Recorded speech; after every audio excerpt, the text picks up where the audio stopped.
আসসালামু আলাইকুম। Hello everyone, আশা করছি সবাই ভালো আছেন। আমি আল্লাহর রহমতে ভালো আছি। প্রতিদিনের মতো আজকে আবার একটা নতুন ভিডিও নিয়ে শুরু করছি। সবাইকে ঈদের শুভেচ্ছা জানিয়ে আজকে ভিডিওটা শুরু করছি। সবাইকে জানাই ঈদ মোবারক। তো ভিডিওটা আমি সকাল থেকে শুরু করছি। আমি এখানে গরুর মাংস এখন রান্না করে নেব, এই জন্য মাংসটাকে আমি ভালো করে ধুয়ে নিছি।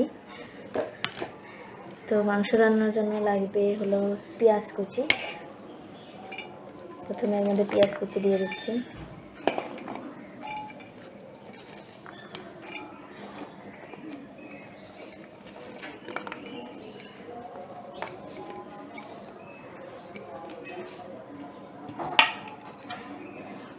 এখানে আছে লবণ, হলুদ, মরিচের গুঁড়া, গোটা কয়েকটা শুকনো মরিচ, সাদা এলাচ, দারচিনি আর কালো এলাচ এর মধ্যে দিয়ে দিব।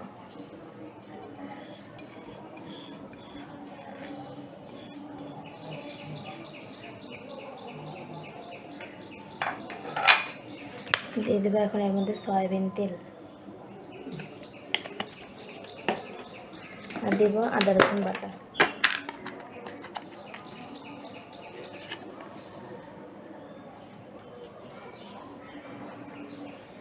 আদা রসুন বাটার মধ্যে দিয়ে দিলাম।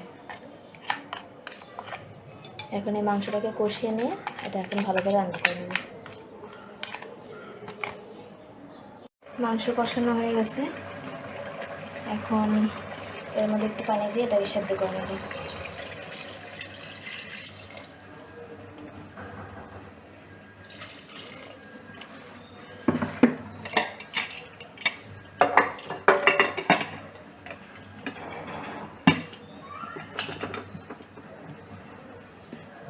মাংস সেদ্ধ করে নেওয়া হয়েছে, এখন এটাকে জ্বালানি দেবো।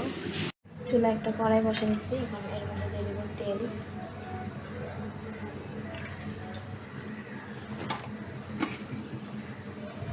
দেব পেঁয়াজ কুচি,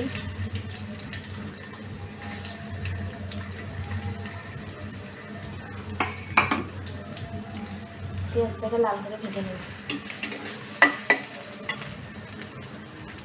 পেঁয়াজ ভাজা হয়ে গেছে, এখন এর মধ্যে দিয়ে দেবো গোটা জিরা,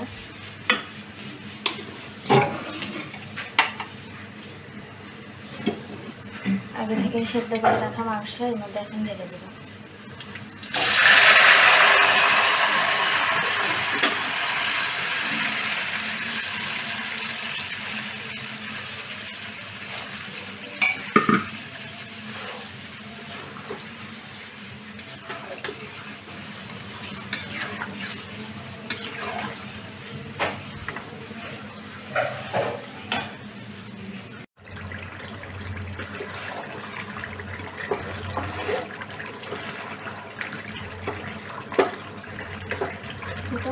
মাংস রান্না কমপ্লিট।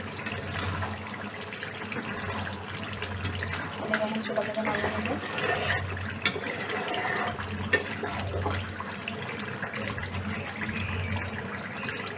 মুরগির রোস্ট রান্না করা হয়, এই জন্য মুরগিটাকে আমি ভালো করে ধুয়ে নিছি। তো এর মধ্যে প্রথমে গরম মশলা দিয়ে দিলাম, সাদা এলাচ, কালো এলাচ আর দারচিনি। তারপর দেব এর মধ্যে লবণ, মরিচের গুঁড়া, দেব আদা রসুন বাটা। আদা এবং রসুন একসাথে বেটে নিছি, 1 চামচ দিয়ে দিলাম। পেঁয়াজ, বাদাম, কিশমিশ আর কাঁচামরিচ সব একসাথে ব্লেন্ড করে নিছি।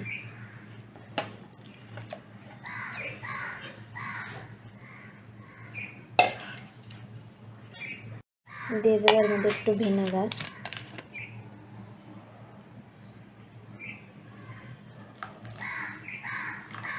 সামান্য পরিমাণ একটু ভিনেগারের মধ্যে দিয়ে দিলাম। এখন দিব টক দই।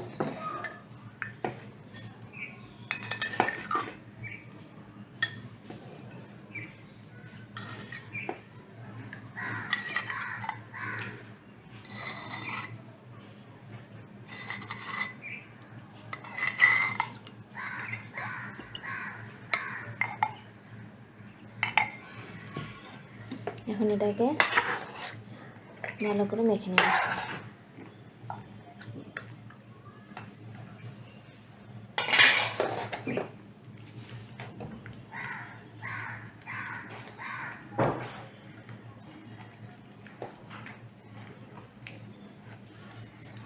এর মধ্যে দিয়ে দেবো একটু সয়াবিন তেল।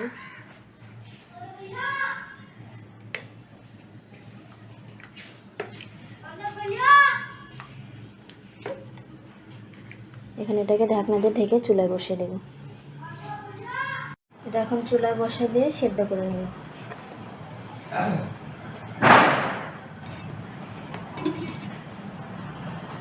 এই যে দেখেন, এটাকে সেদ্ধ করতে দিছি, বলক চলে আসছে।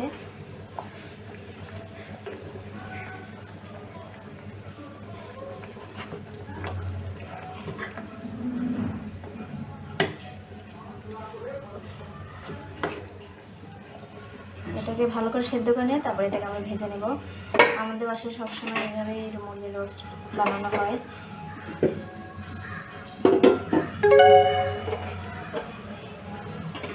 কিন্তু মাংসটা সিদ্ধ হয়ে গেছে, এটাকে এখন ভেজে নেব।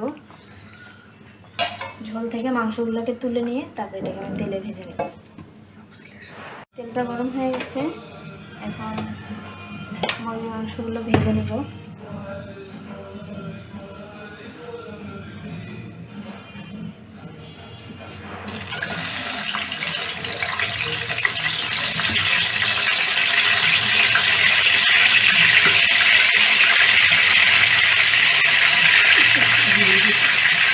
মাংসটা ভাজা হয়ে গেছে,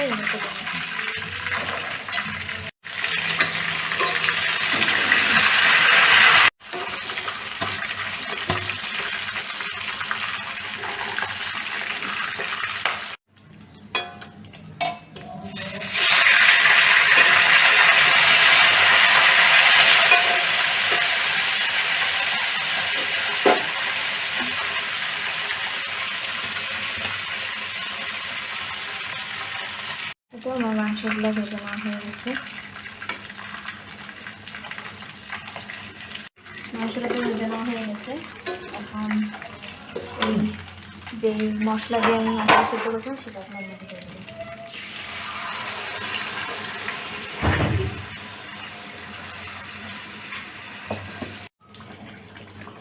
এখন এর মধ্যে এর স্বাদটা ভালো হওয়ার জন্য এর মধ্যে এখানে চিনি দিয়ে দেবো। যেহেতু এর মধ্যে টক দই দিয়েছি, বাদাম, কিশমিশ, তারপরে কাঁচামরিচ, বিভিন্ন মশলা দেওয়া হয়েছে, এই জন্য এর মধ্যে একটু চিনি দিয়ে দিলাম। আর দিব এখানে একটু জিরার গুঁড়া, ভাজা জিরার গুঁড়ো এর মধ্যে দিয়ে দেবো।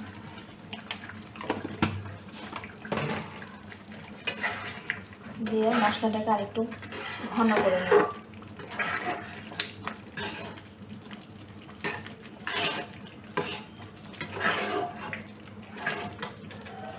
কড়াইয়ের মধ্যে মশলাটা লেগে যাচ্ছিল, তাই আমি পাতিলের মধ্যে ঢেলে নিয়েছি। এখন এর মধ্যে আগে থেকে ভেজে রাখা সেই মুরগির মাংসগুলো এখন এর মধ্যে দিয়ে দেব।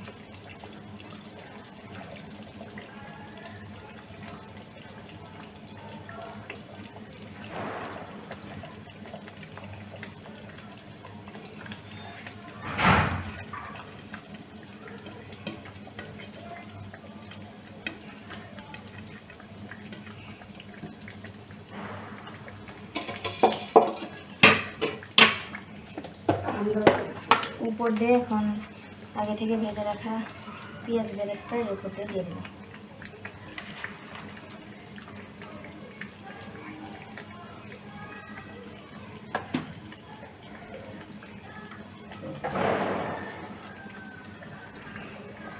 এটাকে এখন নেড়ে নেব।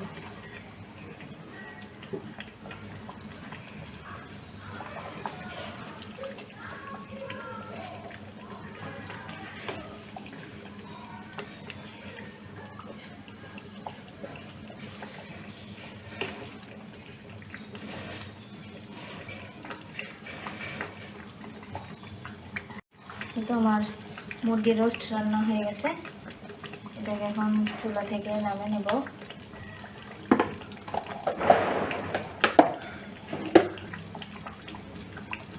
লাচ্চা সেমাই বানানো হবে, এর জন্য এখানে দুধটাকে আমি জাল করে নিয়েছি। দুধের মধ্যে দিয়েছি সাদা এলাচ আর একটা দারচিনি, চিনি দিচ্ছি, দিয়ে এটাকে এখন জাল করে নেব।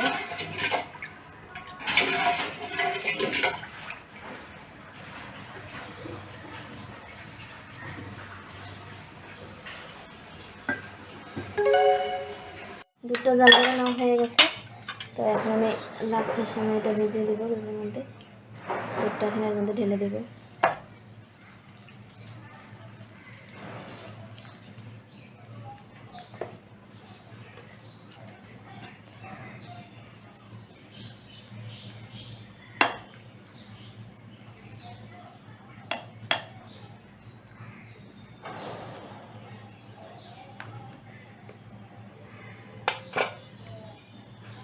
টিকা কাবাব বানাবো, এই জন্য আমি বুটের ডালের মাংস সিদ্ধ করে নিচ্ছিলাম, সেটাকে আমি বেটে নিছি। এখন এর মধ্যে ডিম দিব। তো এটাকে আমি এখন মেখে নিব। তো এর মধ্যে দিয়ে দেব ডিম। আমি সব মশলা দিয়ে এটাকে সিদ্ধ করে নিছি।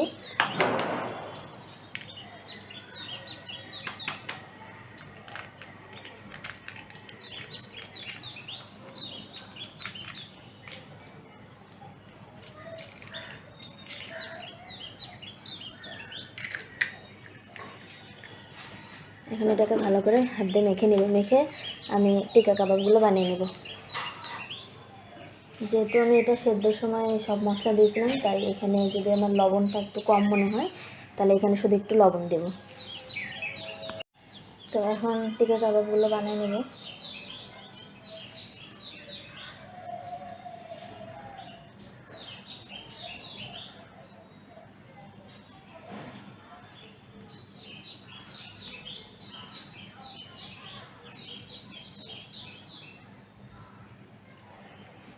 এভাবে করে আমি সবগুলো টিকা বানিয়ে নেব।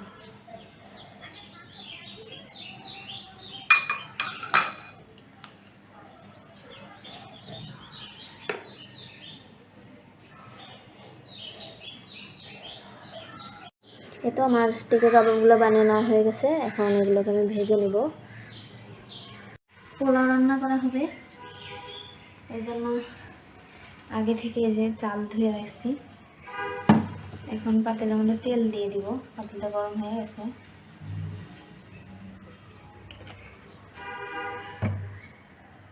তেলটা গরম হয়ে গেছে। এখন এর মধ্যে একটু পেঁয়াজ দিয়ে দিলাম।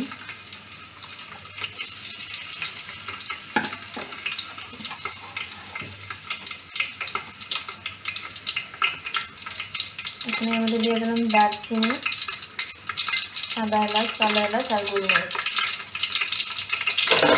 এখন এই পেঁয়াজটা একটু লাল করে ভেজে নেব।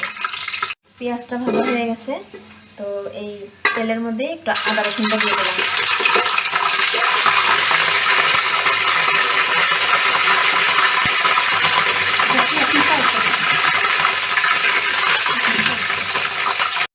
এখন এর মধ্যে ভেজে রাখা চালটা দিয়ে দেব।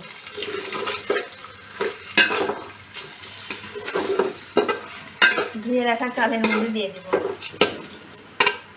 দিয়ে চালটাকে ভালো করে ভেজে নেব।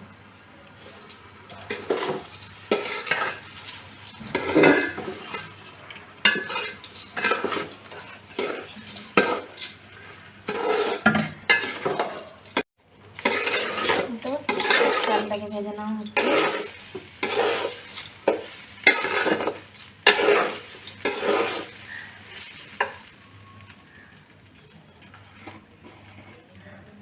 এখন এর মধ্যে লবণ দেব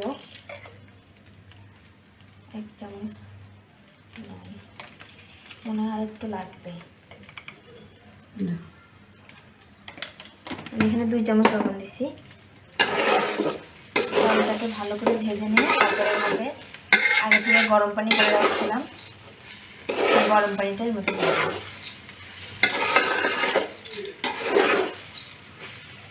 আপনারা গরম পানিতে পোলাও রান্না করার চেষ্টা করবেন, তাহলে পোলাওটা ঠান্ডা হওয়ার পরে শক্ত হবে না।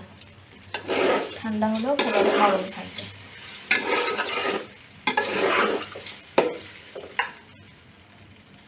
তো আমার চালটা ভেজে নেওয়া হয়ে গেছে। তো এর মধ্যে এখন আমি গরম পানি করে দিয়ে দেব।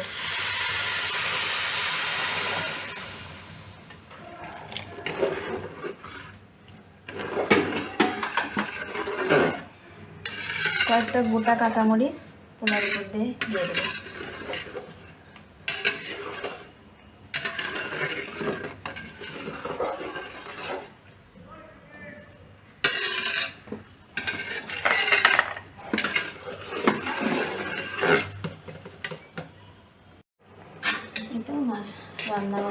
প্রায় শেষের দিকে। পোলাও রান্না হলে আমার রান্না শেষ।